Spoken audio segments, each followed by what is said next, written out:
ఓం నమో వెంకటేశాయ. So ఏదో channels లోనో ఎక్కడోనో Venu Swamy arrest అని ఏదో వస్తుందంట. సో తెలుసు ఎందుకు జరుగుతుంది, ఎందుకు చేస్తా ఉన్నారు, మీకు అన్ని విషయాలు తెలుసు. సో గురువింద గింజ తన కింద ఉన్నటువంటి నలుపును ఎరగదు.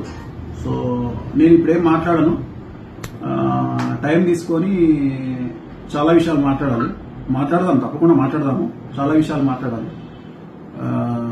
సో మరి కేసులు గట్రా అంటే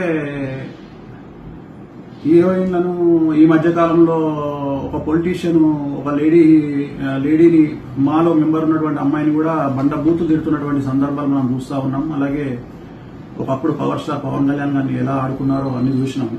సో నేను జాతకాలు చెప్తే అరెస్టులు సరే ఎవరేస్తున్నారో నాకు తెలియదు. ఎవరో ఫోన్ చేసినారు, గురూజీ ఇట్లా ఏదో మీరు అరెస్ట్ అయ్యారంట. అంటే ఇప్పుడు నేను ఆఫీస్లో ఉన్నాను, ప్రజెంట్ ఆఫీస్లో పూజలు జరుగుతూ ఉన్నాయి, నా క్లయింట్తో నేను బిజీగా ఉన్నాను, అందుకని క్లారిటీ ఇద్దామని నా శ్రేయోభిలాషుల కోసం వీడియో చేశాను, అంతే, అంతకంటే ఏం లేదు. I'm busy with my work.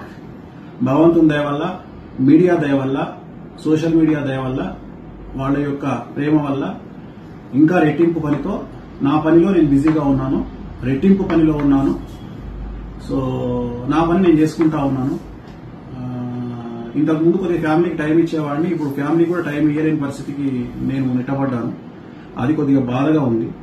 So I'm busy with my work. అపాయింట్మెంట్లు నడుస్తూ ఉన్నాయి, అపాయింట్మెంట్లు ఇచ్చాము, అలాగే పూజలు కంటిన్యూ అవుతా ఉన్నాయి. నా పనిలో నేనున్నాను. ఓకే, ఓం నమో వెంకటేశాయ. మాట్లాడుకుందాం, ఒక 1 month గ్యాప్ ఇచ్చి చాలా విషయాలు మాట్లాడదాం. చాలా మాట్లాడేది ఎట్లాగో మనం ఇప్పుడు సెలబ్రిటీ జాతకాలు చెప్పట్లేదు కదా, బంద్ చేసుకున్నాం కదా, ఇంకా మనకు వేరే ఉన్నాయి, సమాజం మీద కొన్ని పనులు ఉంటాయి, మాట్లాడుకుందాము, ఖచ్చితంగా మాట్లాడదాం, చాలా విషయాలు మాట్లాడాలి. సినిమా ఇండస్ట్రీకి సంబంధించి చాలా మంచి విషయాలు, రివ్యూవర్ల గురించి, ఇతరత్ర విషయాలు చాలా మాట్లాడదాము, మనం ఖచ్చితంగా మాట్లాడదాం. ఎందుకంటే నేను సెలబ్రిటీ జాతకాలు చెప్పట్లేదు కాబట్టి నాకు కూడా కొద్దిగా పని తగ్గింది. ఖచ్చితంగా మాట్లాడదాం. నేను నా ఆఫీస్లో ఉన్న ఓం నమో వెంకటేశాయ.